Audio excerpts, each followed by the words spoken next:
Listen to this podcast now on the Red Apple Podcast Network. Why is the middle class shrinking? Why are people facing an affordability crisis while marginalized individuals called informals grow in numbers? Join me as I travel the world, speaking with people living in invisibility, the leaders working to solve it, and uncovering the hard truths shaping our economy and daily reality. Download all of Red Apple Media's podcasts right now through your favorite podcast platform. Listen, all you New Yorkers. Excuse me, taxi. Okay, man, we're looking around. This is the 77 WABC minicast. Good morning. I'm Rabbi Joseph Potasnik. And I'm Reverend A.R. Bernard. Reverend, before I introduce our special guest, I just want to tell you, the President gave a State of the Union for 2 hours.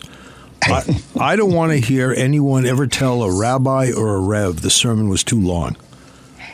Can't do that anymore. Fact check. It was an hour and 57 minutes. Oh, okay. All right. So, okay. Yeah.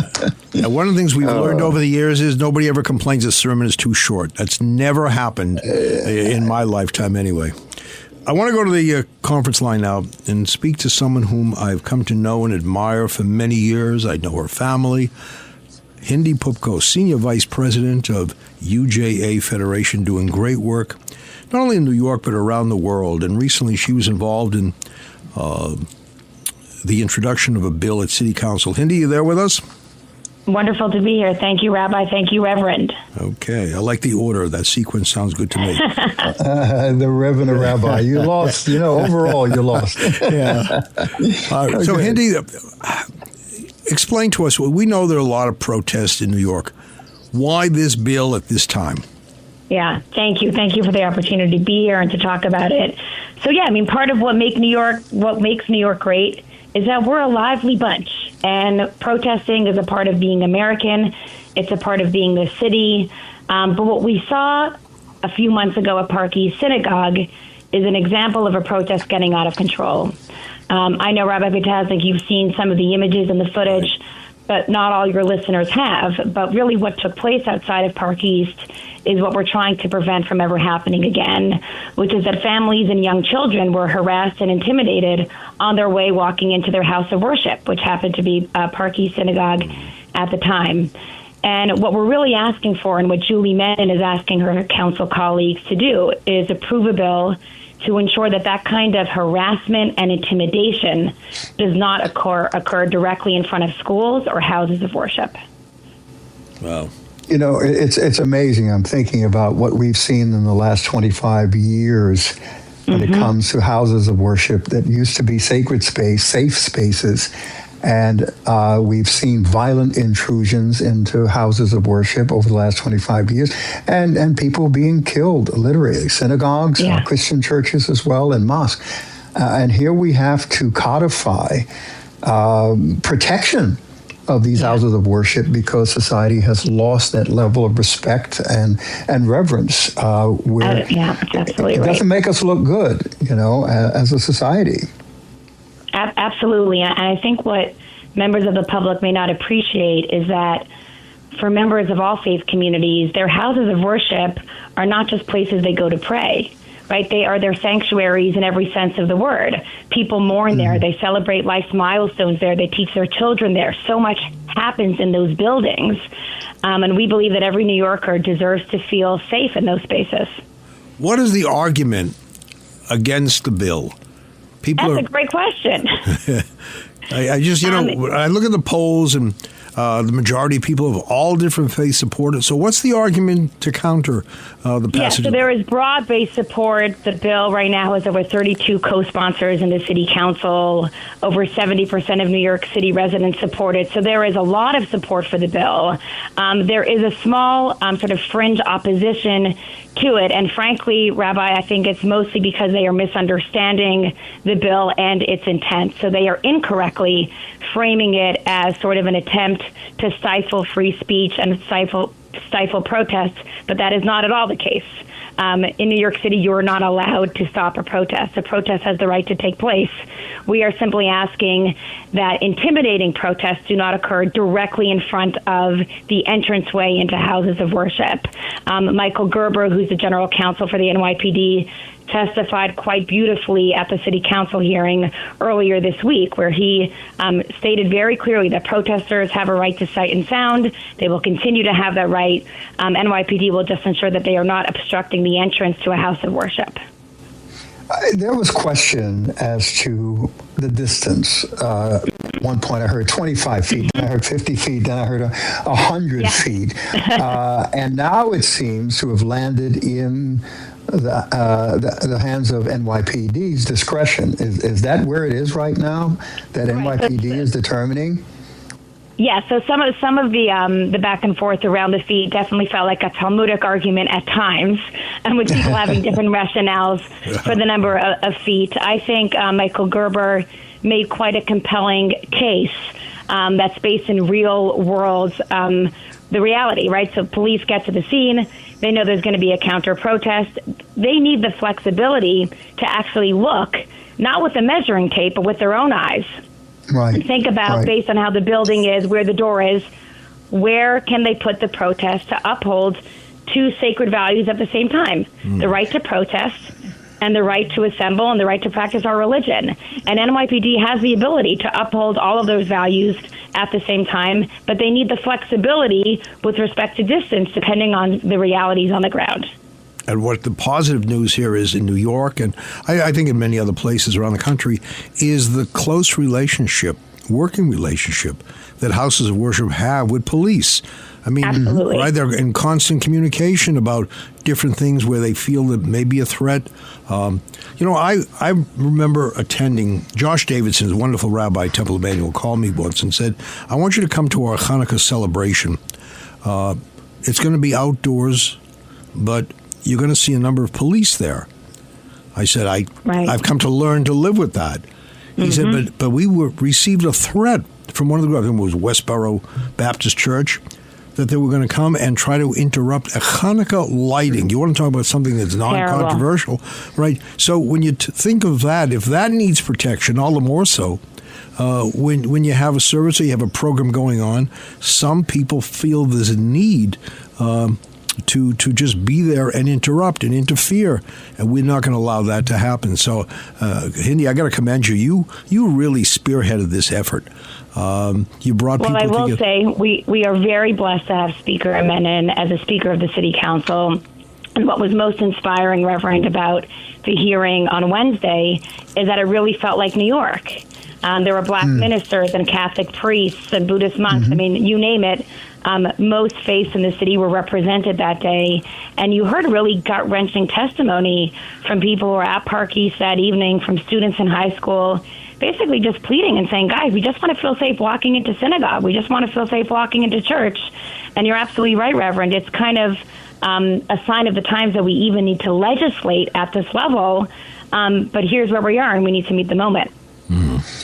You know, it's interesting because you brought up Westboro Baptist Church. You and I were in conversation about that. We were even prepared because we were on the list. They wanted to protest us as well. And we're talking about a church, a small church that's in Topeka, Kansas, and coming to New York. You know, which it shows how New York is at the forefront of people's minds when it comes to social issues, because we have tackled so many of them here in New York, especially in New York City. We've had security in our church from the early 90s.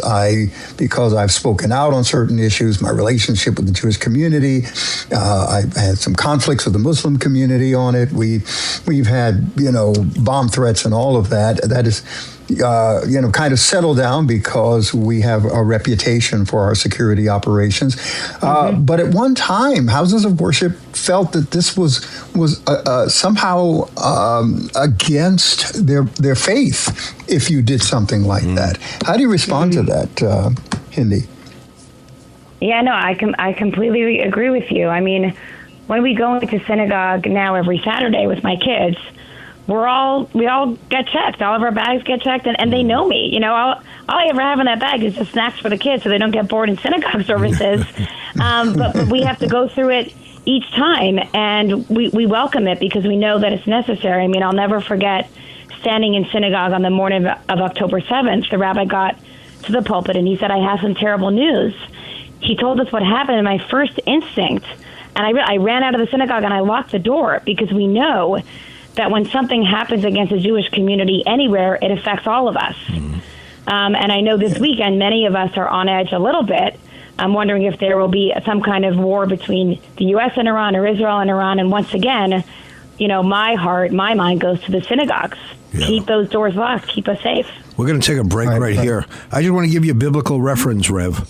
If you look when the commandments were given, there was a buffer zone. The people stood at a distance. It was an intense moment, and the people had to move back. They stood at a distance. That's the first buffer zone in the history of civilization. Beautiful. Right? I'm going to have to dig into that text now and understand the context. Yeah. Stay tuned. We'll be right back with more of the Rev and the Rabbi right here on Red Apple Radio Networks. Welcome back. I'm Rabbi Joseph Potasnik. And I'm Reverend A.R. Bernard. You're listening to the Rev and the Rabbi and our guest. Let me pose the question, because, the governor has a bill and we don't want to disrupt the process of that. But does this extend beyond just houses of worship? Are we talking about religious schools and other organizations, Hindy? It's a great question. So currently the city bill speaks about schools in addition to houses of worship, and it also talks about buildings that have educational programs. So think about JCCs or Ys that have early childhood programs. And the reason why this is so important, some people might be thinking, well, why does a JCC need this? What's happening in front of a Y? Well, I can tell you, about a couple weeks ago, I was at 92nd Street Y, and we were there for a lecture. The lecture was called "The Future of the State of American Jewry." With New York Times columnist Bret Stephens. While we're inside listening to the lecture, we start hearing sounds of a protest. Lecture ends, I walk out, and we literally had to be protected by security because the protesters were so out of control, literally screaming in our faces, and all we had done was attend a lecture on the state of American Jewry. So the sad fact of the matter is that it's not just houses of worship that are experiencing this. It's schools and it's cultural institutions. And it is not only when it's a conversation about Israel. That's also a total misconception. Bret Stephens was talking to us about the state of American Jewry. What are they protesting in that instance? What is the motivation of the protesters? And the sad truth is we need this bill to protect schools and cultural institutions as well, because the protesters are showing up and intimidating people at all kinds of places. It was interesting. Deacon Kevin McCormick was one of the presenters at the press conference, and he's the superintendent of Catholic schools in the diocese, of Brooklyn. And he said, look, they protest you, they can protest us. This bill is important for all of us. And Hindy, one of the things that I found so heartening was when you and I had spoken about getting non-Jewish participation. It was the easiest thing ever. There was every representative. Everyone said yes. Everyone said yes. You know what? And we had many people from the Muslim community. The imams were there. It was really powerful. Yeah, which also speaks to the closeness we enjoy as an interfaith network. I think back, Rev, you and I know that there have been times St. Patrick's was defaced. There were mosques in Brooklyn that were defaced. Synagogues have been defaced. And we all came together. It wasn't as if the Jews were only speaking out on behalf of the Jews or, Catholics on behalf of Catholics. We all stood together to say this is an affront to all of us.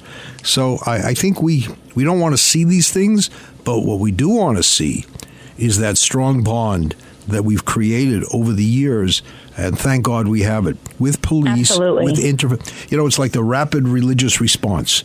No, it's true. We've developed that capacity. We've built that muscle, and you see that they know each other. The faith leaders recognize each other. They're hugging. I mean, before the press conference, it was like a 30-minute schmooze session with all the faith leaders just being so happy to be together and see each other again. And to see non-Jews schmooze is something that I've always wanted. I always see Jews schmoozing, but non-Jews schmoozing, something new. Rev, go ahead. I think we've modeled that in the Northeast. We've had to. New York City is the most religiously diverse city in the world, I would say, definitely in the United States. And we've modeled that type of cooperation because we understand that there are shared values that we want to protect within our city. And so we model it across the country. People watch. I mean, New York, look, why is the election of a mayor in New York City drawing the attention of the whole nation? Right. Why is that? It's because whatever happens in New York City tends to be a prophetic signal of the nation itself. And that's why we have a greater responsibility as religious leaders, because we bring that moral value consensus to our society. I remember when the Pope said New York City is the capital of the world. He didn't mention Albany. But he said New York City is the capital of the world. No, it's 100% true. And by the way, when there are pictures of violent protesters, engaging in intimidation in front of a house of worship, it's a stain on the city's image. And, one of the things that we spoke about in the hearing is New York is actually the place. I grew up in Montreal in Canada, and whenever we would come visit New York, it was like we were coming home. Right, and my dad would always say, look at the yarmulkes on the street. We're not used to that. And New York was a place where Jews were often, we often felt the safest to be most ourselves, right? No need to put on the baseball cap. You don't even have to bring kosher food to Yankee Stadium because they have kosher hot dogs, right? All of those things that might seem silly, but they created a sense of we belong here. And when you see those images, that infringes on people's sense of belonging, and that's what we really want to protect against. Yeah. Well, Hindy, we have about 3 minutes left for the segment with you. This is Hindy Poupko, Senior Vice President of UJA Federation.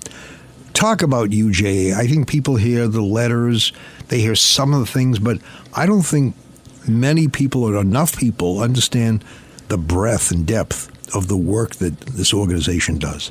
I appreciate that opportunity. The truth is I feel honored to go to work every day. The mission of UJA is to ensure the well-being of all New Yorkers of every background and to help advance the Jewish communities of New York. And we're able to do that because we have a strong community-based campaign where every year we raise lots of money and then we give that money away. And I think the unique role that UJA inhabits of really being the largest philanthropic supporter of social safety net services for all New Yorkers, alongside our commitment to the Jewish community, puts us in a very special place in the city where we can say with credibility and integrity that we really do care about this city and all of its residents. We care about safety for everyone. And thankfully, our philanthropy and our grant making enables us to do that in very powerful ways. And it's challenged also because there are maybe individuals who disagree with what you support and what you stand for. And yet you have to navigate those things carefully, especially in New York City. How do you respond to that? Oh, yes. We are no strangers to disagreement, whether it's within our own community or beyond our community. We typically joke that if people on the far left and far right are mad at us, it probably means we're doing something right. Right. So if you only have detractors on one side, maybe there's a problem. But generally speaking, I wake up every day and I really try to intuit what our donors want from us. What do most people want from us? What do most New Yorkers believe? And that's our job. And as long as we stay there, we're doing the right thing. That doesn't mean people won't yell at us, complain to me. That's sort of part of the job, and we want to hear from people. But I think we know that we're doing the right thing when we hear from the fringes on both sides. That means we've probably found the right track to be on. I got to tell you something funny. There was a protest in front of UJA some years ago. I don't remember the issue, but during the protest, one of the protesters went to the front of the building and said, "Can I use the restroom?" So even though he was protesting UJA, he needed UJA. Yes. Hindy, we've come to the end of the segment, and I just want to say this, that, there's a statement in the Bible to Abraham, go out and be a blessing. Wherever you go, be a blessing. Hindy Poupko, I can tell you that those of us privileged to know you, work with you, recognize you as a great blessing to all communities. And UJA, I know, feels very, very fortunate to have you. And we're very, very fortunate to have you as a colleague, as a friend, and as someone who is there who shows up for people of different backgrounds and beliefs. And before you go, Hindy, make sure you put Reverend A.R. Bernard's name on the list at UJA for all of the mailings that go out. And Rev, there isn't a virus in the world that's going to get you off that list. Let me tell you right now. That is true. Thank you for all you do. You. Bye-bye. And stay tuned for more of the Reverend, the Rabbi. We'll be right back. Rural Americans deserve access to the best of what our nation has to offer, especially health care. Across every state and every community, America's rural hospitals are the first line of defense, protecting our families, neighbors, and loved ones. No matter where you live, hospital care doesn't clock out. They're there 24 hours a day, 7 days a week, 365 days a year. Each year, America's over 5,000 hospitals care for millions of patients, providing 24/7 emergency care, delivering babies, cancer treatments, and other life-saving care that patients rely on. Behind every one of those patients are doctors, nurses, and caregivers working tirelessly to keep people healthy and safe. Hospitals are our community's lifelines. They employ our neighbors and keep our families healthy. But now, some in Congress are threatening access to care. Tell Congress, protect patient care to keep America strong. Don't cut rural health care.